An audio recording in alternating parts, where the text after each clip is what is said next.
রক্ত ঝরছে, রক্ত ঝরছে, জুলাই আবার ফিরে আসবে।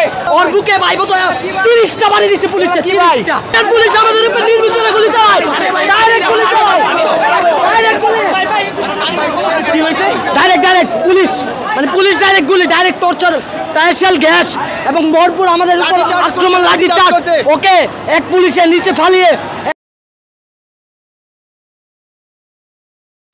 মানে পুলিশ ডাইরেক্ট গুলি, ডাইরেক্ট টর্চার, টায়ারশেল গ্যাস এবং ভরপুর আমাদের উপর আক্রমণ, লাঠি চার্জ।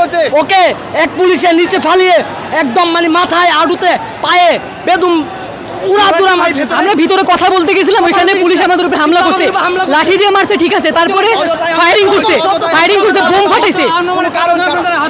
এখানে আমাদের আহত দেখেন বসে ভাই, আমার সামনে একটা মহিলা পয়রা ওর মাথা ফাইটা গেছে, পুলিশ আমাদের উপরে লাঠি চার্জ করছে। বুঝো ভাই, যেই পুলিশে ক্ষমতায় বসাইলাম ওই পুলিশ আবার লাঠি চার্জ করছে।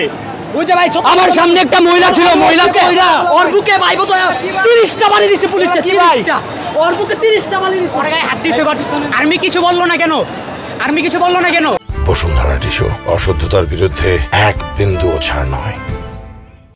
30টা ভাই, 30টা বাড়ি দিছে। ওর গায়ে দেখেন একবারে ওকে 30টা বাড়ি দিছে, একবারে ফলে ওকে 30টা। আমার বাইক ছিল, বাইকের উপর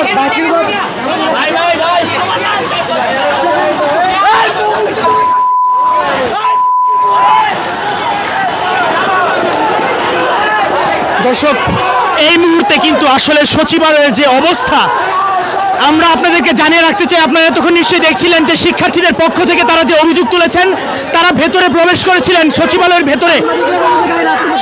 ভেতরে প্রবেশ করার পর তারা অভিযোগ করেন যে পুলিশের পক্ষ থেকে তাদের উপর লাঠিচার্জ এবং গুলি চালানো হয়, এমনটা কিন্তু তারা অভিযোগ তুলেছেন।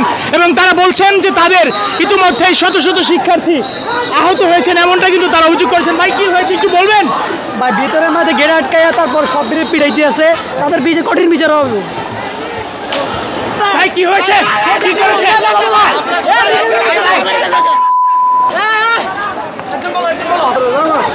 রক্ত ঝরছে, রক্ত ঝরছে, জুলাই আবার ফিরে আসবে।